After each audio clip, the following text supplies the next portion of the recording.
अस्सलाम वालेकुम व्यूवर्स, कैसे हैं आप सब लोग। आई होप कि आप सब लोग बिल्कुल ठीक होंगे और अपनी लाइफ में खुश भी होंगे। और मेरी अल्लाह ताला से दुआ है कि अल्लाह ताला आपको हमेशा खुश और आबाद रखे। तो नॉवल का नाम है जी इश्क यारम और इस नॉवल को लिखा है अरीशा ने। और नॉवल शुरू करने से पहले छोटी सी रिक्वेस्ट, अगर वीडियो पसंद आए तो वीडियो को लाइक करें, शेयर करें और कमेंट करके बताएं कि नॉवल आपको पसंद आ रहा है कि नहीं।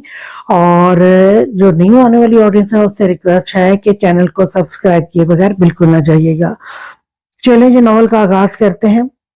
घर आकर वो न जाने कितनी देर रोती रही और यारम उसे संभालने की कोशिश करता रहा। लैला को इस तरह से टूटा फूटा देखना किसी के बस की बात नहीं थी। वो इनके ग्रुप की सबसे बहादुर लड़की, रोना धोना आता कहाँ था उसे। वो तो इन सब चीजों को बेवकूफी तस्वुर करती थी, लेकिन औलाद के गम ने उसे भी तोड़ कर रख दिया था। उसका तड़प तड़प कर रोना रूह बेचैन कर गया। औलाद के छिन जाने का खौफ कितना तकलीफदेह होता है, लेकिन लैला ने तो अपनी बच्चियां ही खो दी थी। सब्र करना एक इंतहाई मुश्किल काम था। न जाने खिजर कैसे खामोश था। बस करो रू, कितना रोगी, तुम्हारे आंसू मुझे तकलीफ दे रहे हैं। वो नरमी से उसकी आंखों को चूमता अपनी तकलीफ का एहसास दिलाते हुए बोला, अल्लाह किसी की औलाद न छीने यारम, इससे बड़ा दुख और कोई नहीं हो सकता। वो उसके सीने से लगी फूट फूट कर रोने लगी। परेशान तो वो भी था। अनायत चुलबुली थी, हर वक्त मस्तियां करने वाली प्यारी सी बच्ची, और महर खामोश तबीयत चुपचाप सी, जो हर दूसरे तीसरे दिन उसके घर आकर उससे अपने दिल की हर बात शेयर करती थी। यकीन तो उसे भी नहीं आ रहा था कि उसकी नजरों से हमेशा के लिए ओझल हो चुकी है। रूह की तबीयत खराब होने लगी थी। उसे सरदर्द की गोली देकर नींद की भी गोली दी कि वो पुरसकून होकर सो जाए। और उसे सोता देखकर आहिस्ता से उठकर खिड़की के करीब आ गया और अपने मोबाइल पर आने वाली कॉल सुनने लगा।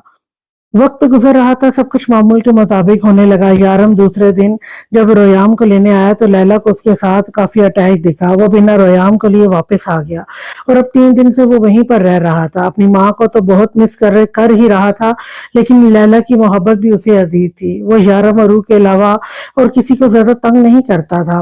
ये बात रूह और यारम दोनों ही जानते थे, इसलिए इस मामले में बिल्कुल बेफिक्र हो चुके थे। लैला जब तक ठीक नहीं हो जाती उसका रोयाम को वापस लाने का इरादा नहीं था। उसकी तड़पती ममता को नन्हे मासूम लम्स की जरूरत थी और अयाम को वापस लाकर वो उसकी ममता को तपते सहरा में छोड़ नहीं सकते थे। अनायत और महर की लाश न मिलनी थी। अगर मिलनी थी तो सिर्फ और सिर्फ महर के पैर की जूती। लाशें ब्लास्ट में बुरी तरह से तबाह हो गई। गाड़ी का भी कोई हाल ना था। ब्लास्ट इस कदर शदीद था कि लैला अपनी बच्चियों के जनाजे तक न करवा सकी। उसे किसी तरह से चैन आता, वो कैसे सुकून से रहती। उसने तो अपनी बच्चों का आखिरी दीदार तक न किया था। लैला ने बहुत हिम्मत करके अनायत और महर का कमरा साफ किया था। उनके सब खिलौने और सारी चीजें वो एक बड़े से बैग में पैक करके दारुल अमान में देने जा रही थी। लैला, क्या जरूरत है ये सब करने की, इन सब चीजों को यही रहने दो। खिजर कमरे में आया तो उसे ये सब करता देखकर परेशानी से कहने लगा, नहीं खिजर, मुझे ये सारी चीजें देने दो। मैंने बहुत सोच समझ कर ये फैसला किया है। अगर हमारी बच्चियां इन खिलौनों से नहीं खेल सकती तो क्या हुआ, दारुल अमान के यतीम बच्चे इन सब चीजों को इस्तेमाल करेंगे और हमारी अनायत और महर के लिए दुआएं करेंगे। अगर तुम इन यतीमों को कुछ देना चाहती हो तो हम बाहर से खरीद कर भी दे सकते हैं। मेरी बच्चियों की चीजें क्यों दे रही हो, हम देंगे खिजर, हम बाहर से खरीद कर भी देंगे इनको। लेकिन ये सारी चीजें मैं इसलिए दे रही हूँ क्योंकि मुझे मेरी बच्चियों के लिए बहुत सारी दुआएं चाहिए। मैं छोटे छोटे बच्चों में अपनी बच्चियों को महसूस करना चाहती हूँ। मैं बहुत खुदगर्ज हूँ। मैंने कभी अपनी बच्चियों को अपने बेहद करीब नहीं आने दिया। हमारा काम ऐसा है कि कभी भी हमें गोली लग सकती है, कभी भी हम मर सकते हैं। मैं अपनी बच्चियों को माँ की आदत नहीं डालना चाहती थी, लेकिन वो दोनों मुझसे रूठ कर चली गई हमेशा के लिए। इधर मैं वादा करती हूँ अगर जिंदगी में मुझे कभी दोबारा औलाद हुई ना तो मैं कभी उसे खुद से दूर नहीं करूंगी। इस तड़प को मैं अब महसूस कर रही हूँ। मैं क्यों अपनी बच्चियों के लम्ब से बेखबर रही खिजर, क्यों उन्हें खुद से दूर किया। देखो ना, वो रूठ कर हमेशा के लिए मुझसे दूर चली गई, हमेशा के लिए अपनी माँ से नाराज हो गई। वो आंखों से नमी साफ करते हुए बोली तो खिजर उसके पास आते हुए बेड के करीब बैठा और उसे अपना कंधा पेश किया। वो आहिस्ता से उसके कंधे पर सर रखती खामोशी से आंसू बहाने लगी। मैं तुम्हारे सर पर रोज चुम्पी करूंगी, तुम्हारे बाल खराब नहीं होंगे, और जब तुम काम से वापस आओगे ना तो रोज तुम्हें हक करूंगी। तुम्हारी बेटियां आखिरत के दिन मुझसे हिसाब मांगेंगी। वो आंसू बहाते हुए बोली तो खिजर ने उसे थाम कर अपने सीने से लगा लिया। काश वो उसका दुख कम कर सकता, काश वो उसकी तड़प को मिटा सकता, लेकिन ममता की तड़प को मिटाना कहाँ मुमकिन था। थोड़ी ही देर में शारिफ आ गया और लैला से सामान लेकर उसे गाड़ी में शिफ्ट करने लगा। लैला की तबीयत को देखते हुए शारिफ ने उसे अपने साथ चलने से मना कर दिया था। रात 11 बजे का वक्त था। वो हाथों में बैग लिए उसे घसीटते हुए आगे बढ़ रहा था। उसने सर और चेहरे पर हुड पहन रखा था कि कोई भी आसानी से उसे पहचान नहीं सकता था। वो बहुत लंबी मुसाफत तय करके आया था। थकावट उसके एक एक अज़ू से झलक रही थी।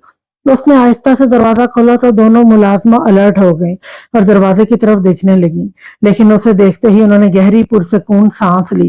कैसी हैं वो दोनों, ज्यादा तंग तो नहीं किया? वो मुलाजमा से पूछने लगा तो दोनों ने मुस्कुरा के ना में सर हिलाया। वो मुस्कुराता हुआ उनके कमरे की जानिब आ गया था। इतना बड़ा बैग, इस बैग में क्या है? मुलाजमा ने पूछा। इन दो परियों का सारा जरूरी सामान। वो मुस्कुराते हुए अंदर दाखिल हुआ तो उसे देखते ही वो दोनों चिल्लाते हुए उसकी तरफ आई थी। शारिफ चाचू नारा लगाते हुए उसके सीने से आ लगी थी। मेरी शहजादियां कैसी हो दोनों? वो बारी बारी उनका सर चूमता पूछने लगा। दोनों खुशी से हाँ में सर हिलाती उसे बेहद प्यारी लगी थी। अच्छा, ये सारा सामान तुम दोनों की मामा ने भेजा है ताकि उसकी बेटियां यहाँ पर बहुत खुश रहे, और बाबा तुम लोगों को बहुत सारा प्यार भेज रहे थे और पूछ रहे थे कि तुम दोनों यहाँ पर खुश हो ना। वो बहुत नरमी से उन दोनों से पूछ रहा था। चाचू हम बहुत खुश हैं, यहाँ पर ज्यादा पढ़ाई भी नहीं करनी पड़ती थी, लेकिन आपने तो कहा था कि हॉस्टल में हमारे बहुत सारे दोस्त होंगे।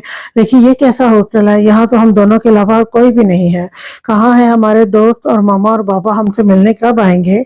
वो दोनों बारी बारी सवाल कर रही थी। अरे चुप कर जाओ मेरी छिपकलियों, वो दोनों जल्दी से आएंगे तो तुम लोगों से मिलने के लिए, लेकिन फिलहाल तुम लोगों को यहीं रहना है उनके बगैर। यहाँ तुम लोग पढ़ाई करो और मस्ती करो। यहाँ तुम लोगों को हर तरह की छूट है। एक दूसरे का ख्याल रखो और किसी भी चीज की जरूरत हो तो मेरी आंटी और शफा आंटी को बता देना, वो मुझे बताएंगी और मैं वो चीज लेकर यहाँ हाजिर हो जाऊंगा। और अगर तुम लोगों की माँ के हाथों जिंदा बच गया तो, उसने सोचा, क्योंकि सच्चाई जानने के बाद लैला ने उसे जान से मार देना था। पिछले दिनों वो जितना तड़पी थी अपनी बेटियों की जुदाई पर रोई थी, उसके बाद हकीकत जानकर शारिफ की मौत लाजम थी। दोनों से मिलकर उन्हें बहुत सारी हिदायत देकर वहां से बाहर निकलकर उसने अपना फोन निकाला। हाँ वो तो बिल्कुल ठीक है, फिक्र मत करो, मैं एक एक पल पर नजर रखे हुए हूँ। यहाँ वो बिल्कुल महफूज है। और वो मैरी और शिफा को हदायत देता दरवाजा बंद करते हुए बाहर गार्ड के पास आया था। उन्होंने हर पल अलर्ट रहने का कहता वापस अपनी गाड़ी में बैठा, जबकि इस दौरान उसकी कॉल चल रही थी। उसे सुबह होने से पहले पहले वापस अपने शहर जाना था। 8 घंटे का एक सफर अभी अभी उसने खत्म किया था और 8 घंटे का सफर उसने एक बार फिर से शुरू कर दिया था। तुम सारा सामान दे आए ना शारिफ? वो सुर्ख आंखें लिए उसकी तरफ देखने लगी तो शारिफ ने फौरन हाँ में सर हिलाया। तुम कब काम वापस ज्वाइन करोगी? वो उसका ध्यान बटाने के लिए पूछने लगा। मैं कल से वापस काम पर आ जाऊंगी शारिफ, लेकिन क्या तुम्हें पता है कि ये ब्लास्ट किसने करवाया है? कोई शक, कोई अंदाजा? वो उसे देखकर पूछने लगी। शारिफ ने एक नजर पीछे सोफे पर बैठे खिदर को देखा, जो उसकी बात पर बुखलाकर पहलू बदल गया। तुम उसके साथ क्या करोगी लैला? वो आहिस्ता से खिदर के साथ सोफे पर बैठते हुए बोला। वही जो मुझे करना चाहिए शारिफ। तुम्हें नहीं लगता कि तुम्हें इस तरह बेवकूफी भरा सवाल मुझसे नहीं करना चाहिए? लैला तुम उनको छोड़ो। इन्फॉर्मेशन के मुताबिक पता चला है कि गाड़ी को पहाड़ी की तरफ लेकर जाया गया था और वहीं पर उसे आग लगा दी गई थी। वो ब्लास्ट नहीं था। मुझे लग रहा है कि गाड़ी के पुर्जे किसी बहुत माहिर इंसान ने अलग किए हैं। मुझे ये बम ब्लास्ट नहीं लग रहा। मुझे लग रहा है कि किसी की प्लानिंग है। घर के अंदर दाखिल होते हुए एक फाइल टेबल पर फेंक कर यारम लैला को देखते हुए बोला। किसकी प्लानिंग है ये डेविल? बताओ मुझे, मैं उसे चीर कर रख दूंगी। किसने किया मेरी बेटियों के साथ ऐसा फाइल? कोई ऐसा फाइल कोई उठाए? कैसा किया मेरी बेटियों? किसने किया है मेरी बेटियों के साथ ऐसा? फाइल को उठाए वो पागलों की तरह देखने लगी। खिदर की तो जान पर बनाई थी। मुझे शाम तक का वक्त दो लैला, मैं तुम्हें सब बताऊंगा और मुझे यकीन करो मुजरिम तुम्हारे कदमों में बैठकर तुमसे माफी मांगेंगे। वो सोफे पर इन दोनों को घूरते हुए बोला। शारिफ से मुश्किल थूक निकला। नहीं, वो मुझे मेरे कदमों में नहीं बल्कि उनकी लाशों के टुकड़े में अपनी आंखों के सामने देखना चाहती हूँ यारम। मुझे उनकी लाशें देखनी है जिन्होंने मेरी बच्चियों को जान से मार डाला। मैं उन्हें अपनी आंखों के सामने सांस लेता हुआ नहीं देख सकती। डेविल, उन्हें मारकर मेरे पास लाना। लैला के शदीद अंदाज पर खिजर ने सोफे पर बैठा। लैला, उसी की कोई मजबूरी भी तो हो सकती है। उसके बेसाख्ता कहने पर शारिफ ने रख कर उसके पैरों पर अपना जूता मारा। लैला ने हैरानगी से शख्स को देखा जो अपनी बेटियों से बेपनाह मोहब्बत का दावा तो करता था, लेकिन बेटियों की मौत पर उसकी आंख से एक आंसू न गिरा था। बेटा, ان کی مجبوریاں تو میں دور کروں گا۔ اپنے سارے بہانے اور مجبوریاں لے کر شام 6 بجے آفس میں پہنچ جانا۔ وہ ان دونوں کا کندھا تھپ تھپاتے آہستہ آواز میں بولا، مطلب یارم سب کچھ جان چکا تھا۔ ادھر شارف ایک دوسرے کو دیکھنے لگے، مطلب آج ان کی زندگی کا آخری دن تھا۔ لیلا فائل چیک کر رہی تھی جس میں صاف لکھا تھا کہ اس جگہ کوئی بلاسٹ نہیں ہوا، لیکن اگر بلاسٹ نہیں ہوا تھا تو مطلب اس کی بیٹیاں زندہ تھیں۔ ایک امید سی اس کے دل میں پیدا ہوئی، یارم اگر بلاسٹ نہیں ہوا تو اس کا یہ مطلب ہوا نا کہ عنایت اور مہر، آف کورس اس کا یہ مطلب ہوا کہ وہ دونوں زندہ ہیں اور ایک دن کے اندر وہ تمہارے پاس آئیں گی۔ کچھ نہیں ہوا تمہاری بیٹیوں کو، اور نہ ہی اب میں کچھ ہونے دوں گا۔ تم لوگ آفس میں ملو مجھے۔ وہ ان دونوں کو گھورتا ہوا باہر نکل گیا۔ تم نے تو کہا تھا کہ تم نے بہت اچھی پلاننگ کر رکھی ہے، تو یارم کو پتا کیسے چلا؟ کیا پلاننگ کی تھی تم نے؟ پہاڑوں پہ جا کے گاڑی کو جلا دیں گے اور اسے کیا ہوگا؟ سب کو لگے گا بم بلاسٹ ہوا ہے۔ واہ بھائی واہ، یہ پلان تھا تمہارا؟ یہ بے غیرت آدمی پلاننگ تو وہ کرتا جو یارم کی نظر سے بچ جاتی، جس میں ہمارے زندہ بچنے کے چانسز ہوتے۔ اگر نہیں تو سب کچھ یارم کو بتا دیتے، وہ خود سنبھال لیتا۔ وہ غصے سے بھرا ہوا اسے سنا رہا تھا۔ یہی تو مسئلہ ہے شارف، اگر یارم کو بتاتا تو اپنے طریقے سے سنبھال سکتا، اگر لیلا کو بتاتا وہ شیرنی اپنی بچوں کی زندگی پر منڈلاتا یہ خطرہ دیکھ کر پتہ نہیں کیا سے کیا کر دیتی۔ یہ لوگ مجھے دھمکی دے رہے تھے کہ اگر میں نے یارم کو جان سے نہیں مارا تو وہ میری بیٹیوں کو مار ڈالیں گے۔ یارم کو میں مار نہیں سکتا اور اپنی بیٹیوں کو مرتے دیکھ نہیں سکتا، وہ بھی تب جب میں ان لوگوں کو جانتا ہی نہیں۔ وہ سوچ سمجھ کر میں نے یہ فیصلہ کیا تھا کہ میں اپنی بیٹیوں کو سامنے سے ہٹا دوں گا۔ سارم بھی ان لوگوں کے خلاف ثبوت ڈھونڈ رہا ہے۔ اس کے بارے میں سارم کو پتا چل گیا کیونکہ اس نے میرے موبائل فون پر ٹریس لگایا تھا۔ ان لوگوں نے حملہ گھر پر کیا، اس دن میں گھر پر نہیں تھا۔ اگر لیلا نہیں ہوتی تو آج شاید میں اپنی بچیوں کی موت پر آج سچ میں آنسو بہا رہا ہوتا۔ یار وہ لوگ صرف فون پر بات کرتے تھے مجھ سے، وہ مجھے دھمکیاں دینے لگے کہ اگر میں نے یارم کو اپنے ہاتھ سے نہیں مارا تو وہ میری بیٹیوں کو جان سے مار ڈالیں گے، اور اتنا ہی نہیں اسکول سے کڈنیپ کرنے کی کوشش کی گئی۔ دوسری طرف یارم کے سامنے مجھے خاموش رہنے کی دھمکیاں دی جا رہی تھی۔ سارم نے یہ ساری فون کال اپنے کانوں سے سن لی اور اس نے مجھے کہا کہ مجھے فی الحال اپنی بچیوں کو منظر سے ہٹا دینا چاہیے۔ میں نے یہ صرف اس لیے کیا تھا کہ میں یہ جان سکوں کہ آخر وہ لوگ ہیں کون اور یارم کی جان کے پیچھے کیوں پڑے ہیں۔ عنایت اور مہر کو سب کی نظروں میں مار کر مجھے لگا کہ میں ان لوگوں تک پہنچ جاؤں گا، لیکن میں یارم کی نظروں میں آ گیا۔ میں دنیا کے ہر انسان کو دھوکہ دے سکتا ہوں لیکن یارم کی نظر سے نہیں بچ سکتا، اور اب یارم مجھے زندہ نہیں چھوڑے گا، اور پتہ نہیں لیلا ہمارا کیا حال کرے گی۔ اس کی ادھوری بات کو شارف نے مکمل کیا۔ میں تو بس ان دونوں کے زندہ ہونے کی خوشی میں پاگل ہو گیا تھا۔ مجھے کیا پتا تھا تم نے یہ ساری پلاننگ کی ہوئی ہے، اور ویسے بھی مجھے تو بس اتنا ہی پتا تھا نا کہ وہ دونوں زندہ ہیں۔ اس کے علاوہ تو تم نے مجھے کچھ کہا ہی نہیں، کچھ بتایا نہیں، مطلب کہ میرے زندہ بچنے کے چانس ہیں؟ شارف معصومیت سے کہتا اسے دیکھ رہا تھا۔ خضر کا دل چاہا اسے 2 چہرے والے انسان کا منہ توڑ دے۔ شارف تو اس بات پر یقین کرنے کے لیے پہلے ہی تیار نہیں تھا کہ اس کی بیٹیاں زندہ ہیں، اور شارف کو بتانے کا تو اس کا ارادہ نہیں تھا۔ اس نے اسے اس لیے بتایا تھا کیونکہ لیلا کو اکیلا چھوڑ کر وہ خود اپنی بیٹیوں سے ملنے نہیں جا سکتا تھا۔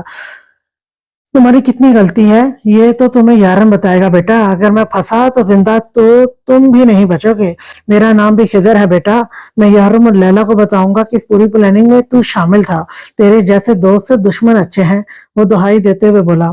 دوست؟ کون دوست؟ میرا شارف نام کا کوئی دوست نہیں۔ یہاں کچھ دیر پہلے ایک دشمن بنا ہے، اور ڈیول کی ٹیم دشمنوں کے ساتھ کیا کرتی ہے وہ تجھے یارم کے سامنے پتا چلے گا۔ وہ دھمکی لگاتا اٹھ کر باہر چلا گیا، جہاں لیلا غصے سے دائیں بائیں ٹہل رہی تھی۔ بہت دنوں کے بعد اس کا پرانا روپ سامنے آ رہا تھا۔ شیرنی اپنے شکار کے لیے تیار بیٹھی تھی۔ اس وقت شاید وہ آفس جانے کی تیاری کر رہی تھی۔ تم اس وقت کہاں جا رہی ہو؟ وہ اس سے کوئی سوال نہیں کرنا چاہتا تھا، لیکن وہ اس کے غصے کا گراف چیک کرنا چاہتا تھا کہ پتہ تو چلے کہ زندہ بچنے کے چانس ہیں یا نہیں۔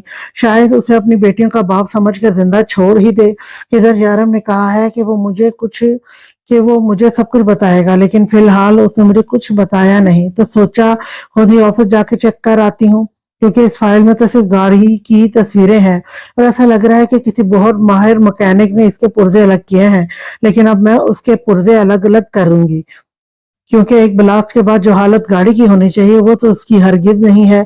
چلو تم بھی یارم، تمہیں بھی بلا رہا تھا، اور شارف کو بھی چلنے کا کہو، ہمارے پاس زیادہ وقت نہیں ہے۔ یارم نے تم سے کیا کہا کہ کیا وہ جانتا ہے کہ وہ لوگ کون ہیں؟ अपने सर पर लटकती तलवार का सोचकर कमरे से निकलते शारफ ने पूछा, नहीं ये तो नहीं पता, लेकिन यारब ने सारम को ऑफिस में बुलाया है, हो सकता है कि वो हमारी कुछ मदद करे। लैला कहते हुए अपने जूते पहन चुकी थी। बेचारा सारम। लैला ये सोच रही थी कि यारम ने सारम को मदद के लिए बुलाया है। वो तो जानती ही नहीं थी कि आज की तारीख में 2 नहीं 3 जनाजे उठने वाले हैं। या अल्लाह इन जालिमों के दिल में हमारे लिए रहम डाल दे। आज बचा ले, आइंदा कभी ऐसी हरकत नहीं करेंगे। लैला को बाहर निकलते देखकर शाहरुख ने पूरी शिद्दत से दुआ की, जिस पर इस शिद्दत से आमीन खिजर की जानिब से आया था। यारम ऑफिस जाने से पहले घर आया था। 2 दिन से रयाम को बुखार था, पहले हल्का फिर तेज, फिर हल्का, और रूह बता रही थी कि अब फिर तेज हो गया है। वो सुबह ही उसे हॉस्पिटल लेकर जाने वाला था, लेकिन उसे शारिफ और खिजर की कारनामे का पता चल गया। वो कुछ दिन से काफी डल डल लग रहा था। यारम ने घर आते ही सबसे पहले उसको देखा था। वो जाग रहा था, लेकिन फिर भी बिना शरारतों के आराम से बेड पर लेटा हुआ था, जिसका मतलब था कि वो ज्यादा बीमार है। मेरा शैतान इतना खामोश क्यों है? उसे अपनी बाहों में उठाता प्यार से उसका माथा चूमकर पूछने लगा, मुझे फीवर है। वो नन्हा सा हाथ अपने माथे पर मारता उसकी अक्ल पर मातम करते हुए बताने लगा, फीवर की क्या मजाल जो मेरे बेटे को हो जाए। चलो जल्दी से बोलो अपने फीवर को कि अपने घर जाए, हमें नहीं चाहिए। उसके अंदाज पर मुस्कुराते हुए यारम ने उसे अपने सीने से लगाकर कहा, नहीं जा रहा। वो मासूमियत से मुंह बसूर कर बोला, जबकि रूह के कमरे में आने पर फौरन यारम के सीने में छुप गया, जो उसके लिए दवाई लेकर आई थी। रोयाम बेटा देखो, मैं साथ में चॉकलेट भी लाई हूँ। ये गंदी कड़वी सी दवाई पीकर आप साथ में मीठी चॉकलेट खाओ तो आप जल्दी से ठीक हो जाओगे। उसे प्यार से बहलाते हुए बोली, मैं सिर्फ चॉकलेट खाऊंगा। वो मुंह बनाकर बोला, लेकिन चॉकलेट कोई दवाई नहीं है, ठीक होने के लिए तुम्हें मेडिसिन लेनी होगी, वरना डॉक्टर अंकल आपको इंजेक्शन लगाएंगे। उसे समझाते हुए बोली। जब अगले ही लम्हे वो बेड पर खड़े होकर इनकार करने लगा, मैं तो एकदम ठीक हूँ, दवाई की जरूरत नहीं। लेकिन उसका नन्हा सा वजूद अगले ही लम्हे बेड पर गिर गया था।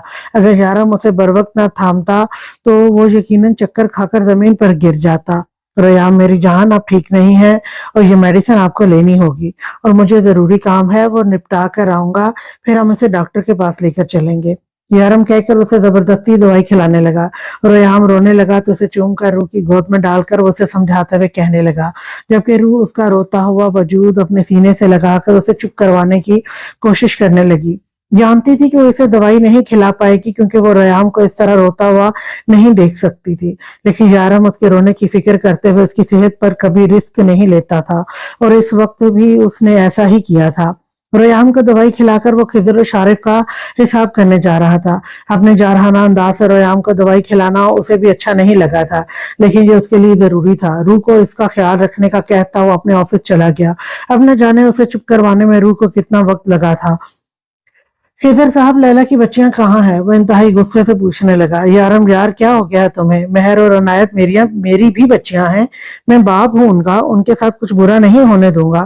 खिजर ने समझाते हुए कहा, मैंने पूछा लैला की बच्चियां कहाँ हैं खिजर? वो एक जोरदार मुक्का उसके मुंह पर मारते हुए फिर इसी अंदाज में बोला, मेरे पास है और बिल्कुल ठीक है। खिजर ने अपना मुंह साफ करते हुए बताया, जहां से उसके हमले की वजह से खून बहने लगा था। मैंने कहा कहाँ है?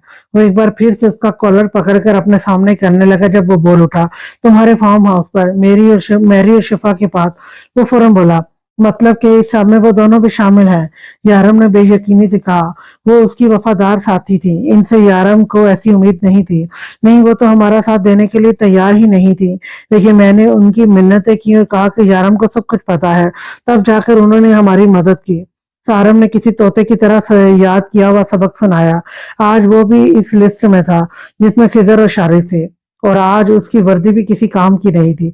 मतलब कि तुम लोगों ने मुझे इल्म में लाए बगैर मेरे ही लोगों का इस्तेमाल किया। अपने हाथ में पकड़ा हुआ डंडा पूरी शिद्दत से सारिम की पुश्त पर मारते हुए उसे चिल्लाने पर मजबूर करके यारम ने पूछा, गलती हो गई, माफ कर दो। वो लोग हमें धमकियां दे रहे थे कि अगर हमने तुम्हें कुछ भी बताया तो वो लोग अनायत और मेहर को जान से मार डालेंगे। वो लोग स्कूल भी गए थे अनायत और मेहर को किडनैप करने के लिए, लेकिन वहां स्कूल के गार्ड ने उनको बचा लिया और फौरन ही मुझे फोन करके बताया कि वहां मेरी बच्चियों को किडनैप करने की कोशिश की गई है। मैं वहां से उनको लेकर तो आया, लेकिन दिल में एक डर बैठ गया था कि कभी भी कुछ भी हो सकता है। वो लोग सिर्फ मुझसे फोन पर बात कर रहे थे यारम, वो कौन थे मैं नहीं जानता, लेकिन सारम को शक था कि 6 महीने पहले जेल से छूटे हुए लोग जो पाकिस्तान से यहाँ लड़कियां लाए थे, जिनमें तुम्हारे घर आई वो मेहमान हूरम मुकद्दम शाह शामिल थी, वो लोग हैं। वो बहुत खतरनाक लोग थे यारम, और एक बाप होने के नाते मुझे जो ठीक लगा वो मैंने कर दिया। मैं अपनी बेटियों के लिए नहीं तुम्हें धोखा नहीं दे सकता था, और ना रूह की जिंदगी की खुशियां छीन सकता था। वो मुझे धमकी दे रहे थे कि मुझे तुम्हें अपने हाथों से मारना होगा। मैं नहीं जानता था कि मैं अपनी बेटियों की जान बचा सकूंगा या नहीं, लेकिन तुम्हारे साथ गद्दारी नहीं कर सकता मैं। इन लोगों के बारे में जानने के लिए मैंने अपनी बेटियों को मंदिर से हटा दिया। हिजर ने उसे पूरी बात बताई। सारिम का शक बिल्कुल ठीक था। ये वही लोग थे जो 6 महीने पहले पाकिस्तान से दुबई लड़कियां लाए थे, और यारम ने उनके काम को नाकाम बना दिया था। और अब वो लोग यारम को जान से मारकर अपना बदला लेना चाहते थे, जिसके लिए वो खिदर को इस्तेमाल कर रहे थे। इनके बॉस के यारम ने इतने टुकड़े किए थे कि शायद इनकी लाश मुकम्मल किसी को मिल पाती, लेकिन उसके सारे पार्ट जमा करके एक शॉपर में डाल के वो सारम के घर के बाहर रख गया था, और वहां पर मौजूद बाकी सारे लड़के अपनी जान बचाने के लिए वहां से भाग गए थे। इस गैंग के ऊपर भी एक गैंग था जो किसी और का नहीं बल्कि उसके भाई का था। वो लोग ग्रीन गैंग के नाम से जाने जाते थे, और अब वो ग्रीन गैंग यारम को मारने की प्लानिंग कर रहा था। ये सारी बातें वो इन तीनों को बताए बगैर 2 दिन में जानकर आज उनकी क्लास ले रहा था, जब लैला ने कमरे में कदम रखा। आओ लैला, ये रहे तुम्हारे मुजरम, अपनी बेटियां तुम इन तीनों से मांगो। वो कहकर कमरे से बाहर निकल गया। अब लैला जाने और वो तीनों लैला को खूबसूरत नजरों से देख रहे थे। बाहर निकलते ही उसे रूह का फोन आया। रूह उसे बहुत कम फोन करती थी। उसने फौरन फोन उठाया। रोयाम की तबीयत ज्यादा खराब हो गई थी। उसे बुखार में झटके लग रहे थे, जिसकी वजह से रूह बहुत परेशान थी। रूह फोन पे जज्बाती हो रही थी। यारम उसे अभी घर पहुंचने का कहता अपनी गाड़ी की तरफ आया, जबकि पूरे ऑफिस में खिजर, शारिफ और सारिम की चीखों की आवाजें गूंज रही थी। इनका तो आज अल्लाह ही हाफिज था। क्या मतलब है तुम्हारा लैला? तुम हमें इतना मार पीट कर बैठने के भी काबिल ना छोड़कर बच्चों को लेने भी नहीं चलोगी?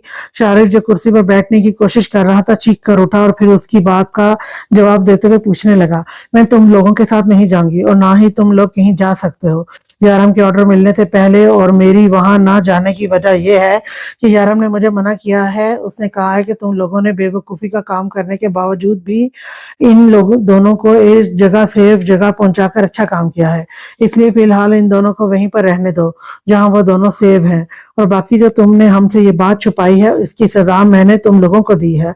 मतलब कि हमने जो काम किया वो बिल्कुल ठीक था, तो सजा किस बात की? सारिम बोला, क्योंकि उसे भी यही लगता था कि उसने जो किया है वो बिल्कुल गलत है। और वो स्मार्ट बनने की लैला ने जवाब दिया। और खिजर तो सिर्फ और सिर्फ अपनी बच्चों की हिफाजत करना चाहता था, और एक बाप होने के नाते जो कुछ कर सकता था उसने किया, और उसने जो भी किया था इसमें कुछ भी गलत नहीं था। तो इन्हें बेकार में इतनी सजा क्यों मिली? यारम ने उन्हें इस खूनी शेरनी के आगे क्यों फेंक दिया? लैला ने तो इन्हें बैठने के काबिल भी नहीं छोड़ा था। इतने अच्छे से डंडे मारे थे कि वो बैठते हुए भी तकलीफ महसूस कर रहे थे, और अब इन्हें ये पता चल रहा था कि उन्होंने जो कुछ भी किया वो बिल्कुल सही था, क्योंकि तुम लोगों ने इतनी बड़ी बात हमसे छुपाई। ठीक है, मामला हमारी बच्चियों का था, तुम यारम से छुपा लेते, उसे कुछ भी ना बताते, लेकिन मुझे बीच में शामिल ना करके तुमने जिंदगी की सबसे बड़ी गलती की है। अगर तुम एक बाप होने के नाते इन बच्चियों को बचाने की हर मुमकिन कोशिश कर सकते हो, तो एक माँ होने के नाते मुझे भी जानने का हक था। तुम्हें बस मैंने इस बात की सजा दी है, और इन दोनों को सजा इनके मशवरे और साथ देने की वजह से मिली है। अगर तुम चाहते तो हकीकत मुझे बता सकते थे, अपनी प्लानिंग में मुझे शामिल कर सकते थे, लेकिन तुमने ऐसा नहीं किया। इनका जो अंजाम होना चाहिए था मैंने वही किया। फिलहाल के लिए मेहर और अनायत को वहीं रहने दो जहां पर वो है। और इसके अलावा एक और बात सारम, तुम पिछले 2 हफ्ते से हर जगह इन लोगों को ढूंढ रहे थे जो खिजर को ब्लैकमेल कर रहे थे, लेकिन यारम ने 2 ही दिन में इन लोगों को ना सिर्फ ढूंढ निकाला बल्कि सारी इंफॉर्मेशन निकालते हुए इनके अड्डे तक जा पहुंचा। तो इसी बात से अंदाजा लगा लो कि यारम की ताकत तुमसे ज्यादा है। तुम अपना दिमाग फजूल में इस्तेमाल ना किया करो। तुम्हारा कानून हमारी को भी कोई मदद नहीं कर सका, उल्टा ये हमारी मदद लेता आया है। अगर तुम अपना दिमाग लड़ाने के बजाय यारम को सारी हकीकत बता देते तो यकीन करो अब तक हम इन लोगों को इनके अंजाम तक पहुंचा चुके होते, और मेहर और अनायत हमारे पास होती। और बाकी शारिफ, एक बात याद रखना चाहिए, जो भी हो जाए तुम्हें मेरा साथ देना होगा। अगर तुमने आइंदा इसका साथ दिया ना तो तुम्हारा अंजाम इससे भी ज्यादा बुरा होगा। आज तुम बेशक बैठने के काबिल नहीं रहे, लेकिन अपनी टांगों पर खड़े हो। अगर आइंदा तुमने ऐसी गलती की तो शायद तुम अपने पैरों पर खड़े भी ना हो सको। वो उसे धमकी देते हुए बोली। वो इनके आगे पीछे चलती मुसलसल अपने जूतों की टक टक से उन्हें पूरी बात बहुत अच्छे तरीके से समझा चुकी थी। लैला से कहीं ज्यादा तो इस हाल में उसके जूतों की आवाज गूंज रही थी। अब तुम घर चलोगे या तुम्हारे यही रुकने का इरादा है? लैला ने खिदर की तरफ देखते हुए कहा। वो जानती थी कि वो इन कुर्सियों पर कितनी बेचैनी से बैठे हुए हैं, इसीलिए तंजिया मुस्कुराई। फिक्र मत करो खिदर, मैं तुम्हें घर तक आराम से ले जाऊंगी।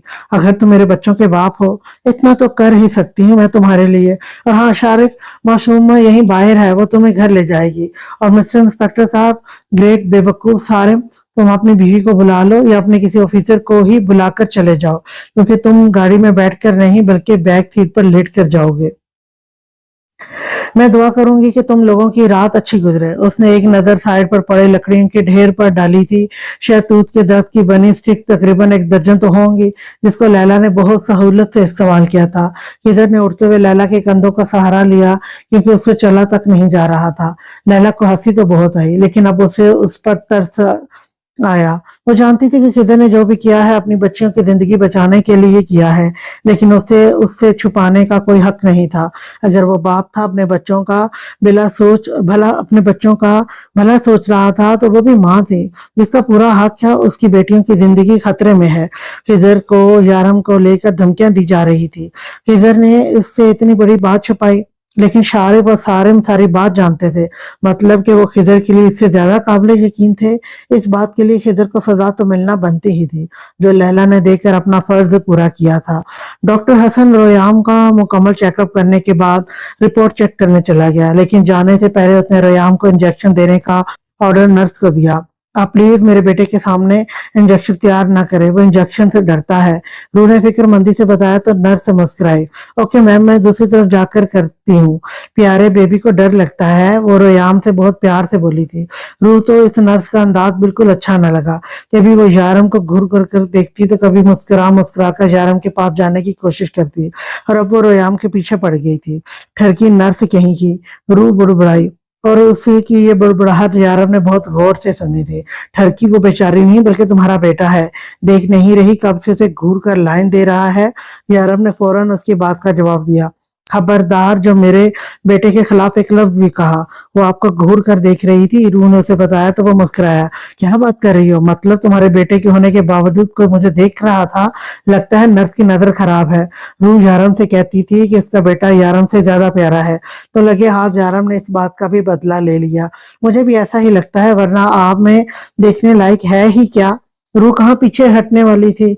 वाह बीवी, अपनी ठरकी औलाद को कुछ मत कहना। हंस हंस के तुम्हारा बेटा उसे अपनी तरफ मतवज्जो करे और इल्जाम तुम मेरे सर डाल दो। रोयाम बेटा, बता उसे कि जब तू पैदा हुआ तेरी नर्स के साथ सेटिंग करने की कितनी कोशिश की थी तेरे बाप ने। वो तो न जाने कहाँ चली गई, लेकिन उसके साथ ही सेटिंग करवा सकता हूँ तेरी। ये मुस्कान बता रही है कि तुझे बहुत पसंद आ गई है वो। क्या ख्याल है, शादी करा दूं तेरी उसके साथ? वो रोयाम को देखते हुए हंसते हुए बोला, जबकि बुखार की शिद्दत में तपते हुए रोयाम ने फौरन नाम में सर हिलाया था। मतलब कि ये भी नहीं पसंद? फिर किससे शादी करेगा? यारम ने हंसते हुए कहा। रूह तो उसे घूर कर रह गई। खुदा को माने यारम, रोयाम सिर्फ 2.5 साल का है। इतनी लंबी सोचे नहीं है मेरे बेटे की। एक शरीफ मासूम से बच्चे के लिए ऐसा कौन सा बाप कहता है? मैं इसके अंदाज पर, यारम ने हंसते हुए कहा। न जाने उसने किस बात पर नाम में सर हिलाया था, और यारम पता नहीं उसे किस अंदाज में ले गया, और खुद इन दोनों बाप बेटे की बातें समझ में नहीं आती थी। मैं सच कहता हूँ, तू एक बार नाम तो ले कि तेरी शादी किसके साथ करनी है। मैं उसे फौरन अपनी बहू बना के ले आऊंगा, और अगर तू उसको पटा ना सका तो तेरा बाप बहुत हैंडसम है, कोई ना कोई जुगाड़ कर ही लेगा तेरे लिए। बस तू बता कि तुझे शादी किससे करनी है। वो भरपूर शरारती अंदाज में बोला। जानू साईं से। यारम की बात मुकम्मल होने पर रोयाम ने फौरन जवाब दिया कि यारम और रूह दोनों ही उसे हैरानी से देखने लगे।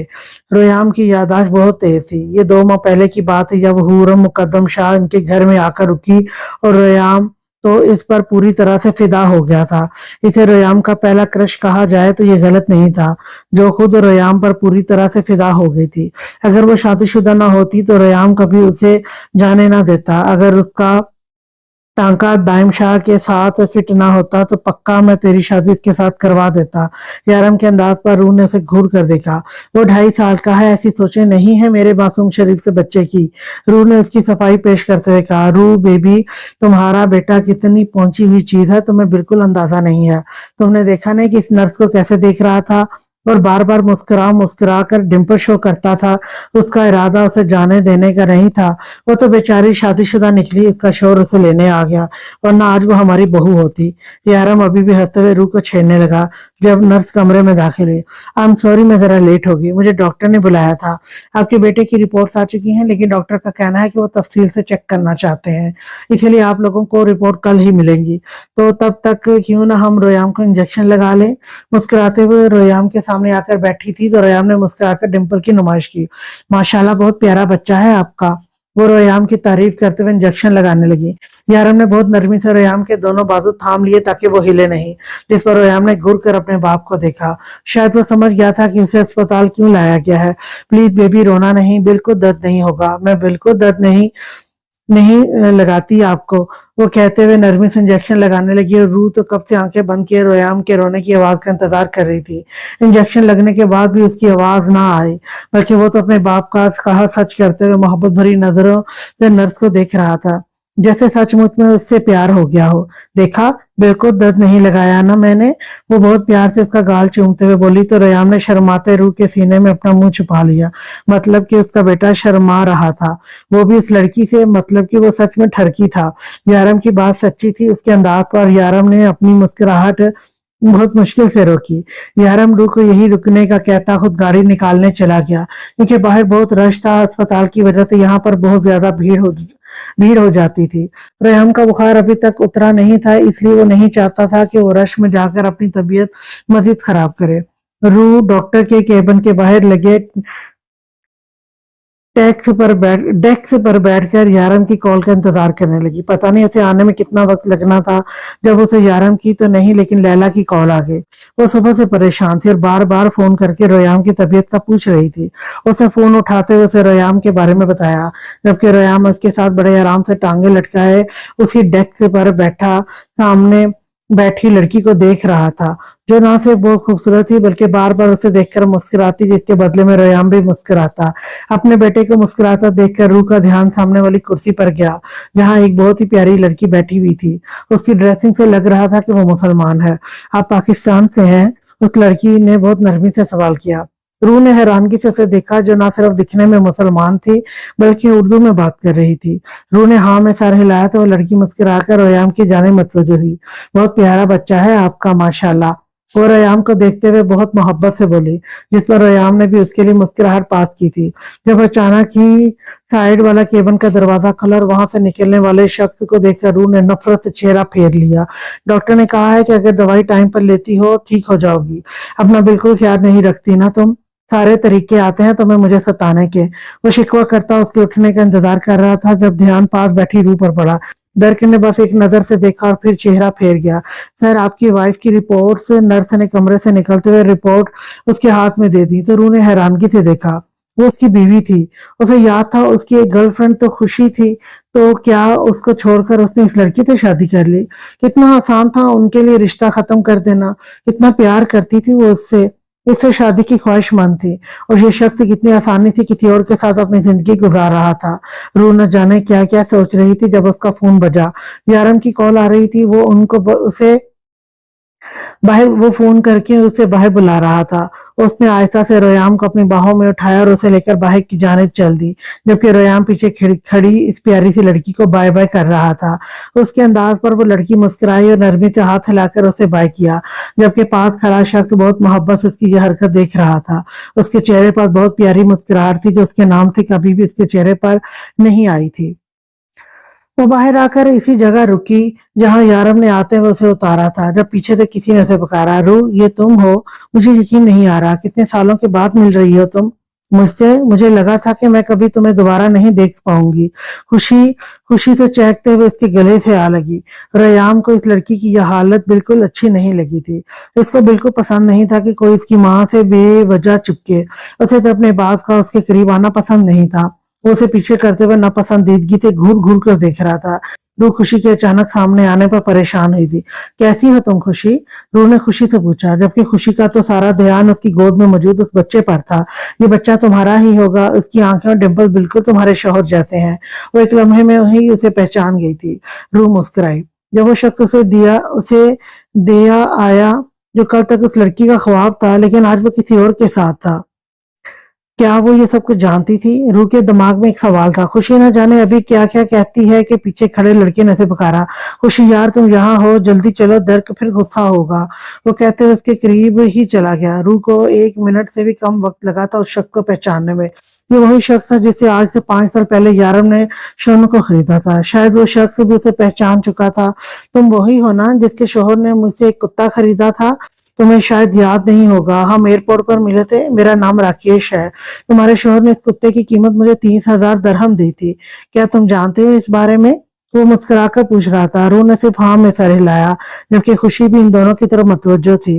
वाह, तुम दोनों एक दूसरे को जानते हो? रूह, ये मेरा भाई है राकेश। यकीनन ये जूबी के बारे में बात कर रहा है। हाँ, जूबी के बारे में ही बात कर रहा हूँ। इस पपी ने मेरी सारी जिंदगी बदल गई।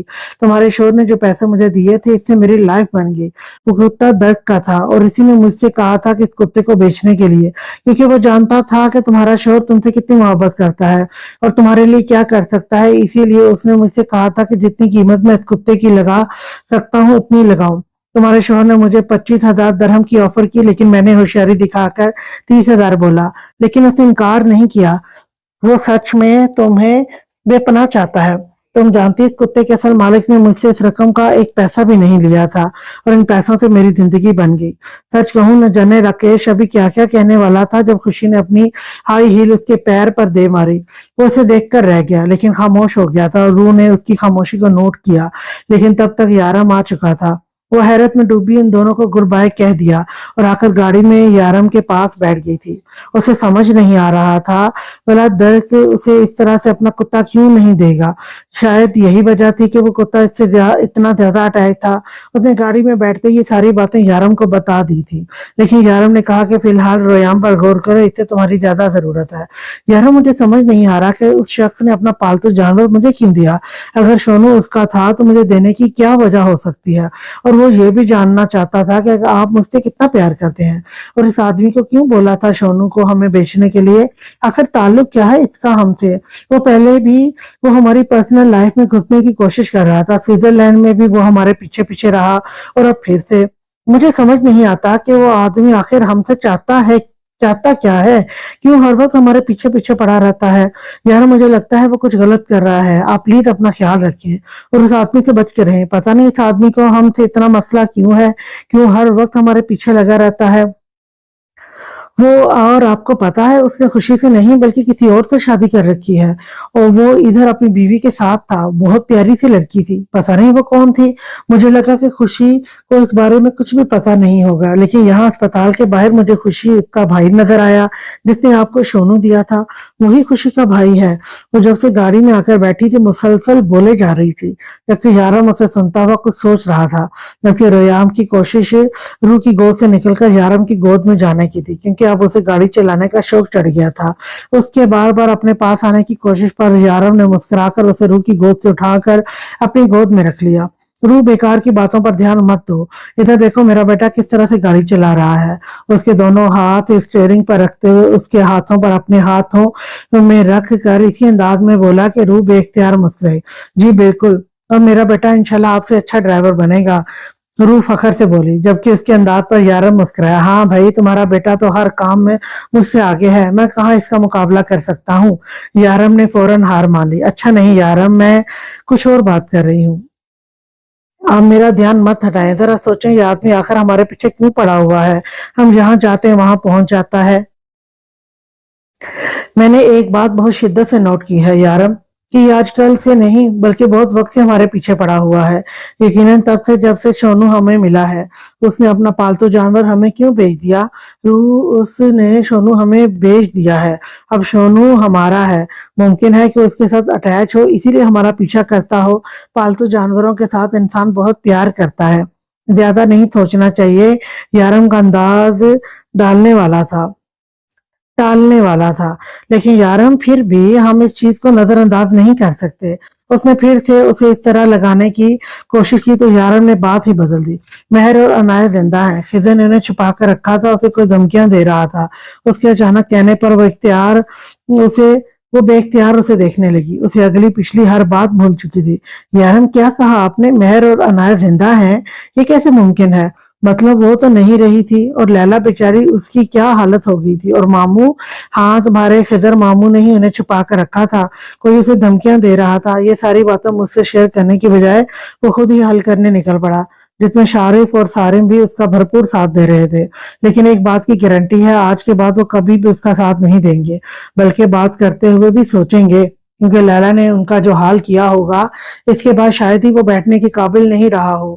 یارم مکمل بات اسے بتا کر درد کو اس کی سوچ سے ہٹا چکا تھا۔ یارم یہ تو بہت خوشی کی بات ہے، مہر اور عنایت زندہ ہے، اللہ کا لاکھ لاکھ شکر ہے، بس اللہ کی کسی کی اولاد کو اس کے والدین سے جدا نہ کرے۔ روح بے حد خوش تھی، اور اس کے ایسے کہنے پہ یارم مسکرا کر ریام کی جانب متوجہ ہوا، جو پوری طرح سے گاڑی چلانے میں مصروف تھا۔ یارم بار بار اپنی مونچھ اس کی گردن میں چبوتا تو وہ ذرا سا کسا کر پھر سیدھا ہو کر ڈرائیونگ کی طرف دھیان دیتا، جیسے اسٹیئرنگ سے اس کی ذرا سی بھی نظر ہٹ گئی تو مصیبت ہو جائے گی۔ اس کے دماغ میں یہی بات چل رہی تھی کہ گاڑی وہ چلا رہا ہے اور اس کا سارا دھیان ڈرائیونگ کی طرف تھا۔ یارم کو یقین تھا اس کا بیٹا بڑا ہو کر ایک زبردست قسم کا ڈرائیور بنے گا۔ روح یارم کو ریام کے ساتھ شرارتیں کرتے مسلسل دیکھ رہی تھی۔ اس کے بار بار شرارتیں کرنے اور پیار کرنے پر وہ ذرا سا چیخ کر اسے پیچھے کرتا اور پھر سے سارا دھیان اپنی ڈرائیونگ پر دیتا، اور روح یارم کو گھورتی، جس پر یارم مسکرا کر آنکھ دباتا۔ وہ ان دونوں کی مستیاں دیکھ رہی تھی۔ یارم یقیناً اس معصوم بچے پر ظلم کر رہا تھا۔ ریام بیٹا میرے پاس آ جاؤ، بابا آپ کو ایسے ہی تنگ کریں گے، روح نے کہا۔ لیکن ریام کو اس وقت اپنی گاڑی چلانی تھی، اسی لیے فوراً نہ میں سر ہلا گیا۔ ماما بابا تھک دے ہیں، میں گالی تلاؤں گا اور آپ کو گل توڑ دوں گا۔ نہیں ماما بابا تھک گئے ہیں، میں گاڑی چلاؤں گا اور آپ کو گھر چھوڑ دوں گا نا۔ وہ بہانہ بنا گیا، شاید اسے ڈرائیونگ سیٹ پر اسے بہت مزہ آ رہا تھا، جس کے لیے وہ یارم کی مستیاں برداشت کرنے کو بھی تیار تھا۔ اس کی بات پر یارم نے مسکرا کر اسے دیکھا اور اگلے ہی لمحے اسی کی ننھی سی گردن پر اپنے لب رکھے، جس پر کچھ چلا کر اسے پیچھے کرنے لگا۔ ریام بیٹا اچھے بچے ٹائم پہ سوتے ہیں، چلو جلدی سے سو جاؤ، ابھی تجھے فیور ہے۔ اور اس کے سینے پر بیٹھا اسے مسلسل سونے سے انکار کر رہا تھا، اور یارم اسے سلانے کی ہر ممکن کوشش کرنے کے باوجود بھی اپنے مقصد میں کامیاب نہیں ہوا تھا۔ روح وہیں پاس بیٹھی ان دونوں کے تماشا دیکھ رہی تھی، اسے لیٹنے کی اجازت نہ تھی، نہ تو یارم ریام کو سلانے میں کامیاب ہو رہا تھا، نہ ہی اسے جگانے میں۔ یارم بس بہت ہوا، آپ لوگ اپنی مذاکرات جاری رکھیں، مجھے سونے دیں، روح نے لیٹتے ہوئے کہا تو یارم نے اسے گھور کر دیکھا، اور اس کی گھوری پر وہ منہ بسورتے اٹھ کر بیٹھ گئے۔ چپ چاپ بیٹھی رہو، خبردار جو سونے کا نام بھی لیا، جب دیکھو سوتی رہتی ہو۔ اسے گھورتے ہوئے ایک بار پھر ریام کی جانب متوجہ ہوا۔ ماما سو جاؤ آپ، ریام نے اپنی ماں پر ترس کھاتے ہوئے کہا۔ اس کو جاگنے دے تو سو جا میرے شیطان، اس کے سونے سے میرا کام نہیں ہوگا۔ اسے دیکھتے ہوئے بڑبڑایا جب روح نے اپنی نیند سے بند ہوتی آنکھیں زبردستی کھولی۔ اگر تم سو گئی تو میں تمہارے ساتھ وہ سلوک کروں گا تم ہمیشہ یاد رکھو گی۔ وہ ریام کو زبردستی سلاتے ہوئے روح کی جانب متوجہ ہوا۔ ہاں تو آپ کو کیا لگتا ہے میں تھکتی نہیں ہوں؟ سارا دن اس کے پیچھے بھاگتی رہتی ہوں، اندازہ بھی ہے آپ کو کتنا تنگ کرتا ہے؟ اپنی بے بسی پر وہ اسے گھورتے ہوئے بولی۔ تو ماما سو جاؤ، میں جاگ رہا ہوں نا، بابا اکیلے نہیں ہیں، میں ان کے ساتھ ہوں، سو جاؤ میری پیاری ماما۔ وہ روح کو دیکھ کر بہت محبت سے مسکراتے ہوئے بولا تو روح کو اس ننھے سے اپنے پیارے بچے پر بہت پیار آیا۔ ابے تو اپنے کام سے مطلب رکھنا، چل جلدی سے سو جا، خواب میں تجھ سے ملنے کے لیے وہ نرس آئے گی جس پر آج دوپہر میں لائن مار رہا تھا۔ وہ زبردستی سے اپنے سینے پر لٹاتے ہوئے اپنا حصار تنگ کرنے لگا۔ جانو سائیں آئے گی، وہ ریام نے ڈیل کرتے ہوئے کہا۔ ارے وہ تو اپنے شوہر کے ساتھ مصروف ہوگی، تیرے خواب میں کیسے آئے گی بیچاری؟ یارم کے منہ سے بے ساختہ نکلا۔ پھر میں نہیں سوؤں گا۔ وہ واپس اس کے حصار سے نکلتے ہوئے اس کے سینے پر چڑھ کر بیٹھ گیا، جبکہ روح بڑی مشکل سے اپنی ہنسی کنٹرول کر رہی تھی۔ اچھا ٹھیک ہے، میں اسے تیرے خواب میں بھیج دوں گا، تو سو تو صحیح۔ وہ اسے ایک بار پھر اپنے حصار میں لے کر سینے پر لٹا چکا تھا، اور اس بار اس کا یہاں سے نکلنا کافی مشکل ہو گیا تھا۔ پرومس، وہ اس کے سینے میں دبی آواز میں بولا۔ ارے پکا پرومس، تو بس سو جا، کیونکہ جب تک تو سوئے گا نہیں میرا کام نہیں ہوگا۔ ہوگا. تو اسے زبردستی سلاتے ہوئے بولا تو روح بیڈ سے اٹھتے ہوئے اٹھ کر الماری کی جانب بڑھی اور اپنا نائٹ ڈریس نکال کر چینج کرنے جانے لگی اور تھوڑی دیر میں اسے اپنے سینے پر ننھے ننھے خراٹوں کی آواز آنا شروع ہو چکی تھی. وہ تھکا ہوا تھا اس لیے جلدی سو گیا، ورنہ تو آج وہ اس سے بھرپور تنگ کرنے کا ارادہ رکھتا تھا. آج کے لیے اتنا ہی. نیکسٹ ایپیسوڈ لے کر میں پھر آؤں گی. تب تک کے لیے اللہ حافظ.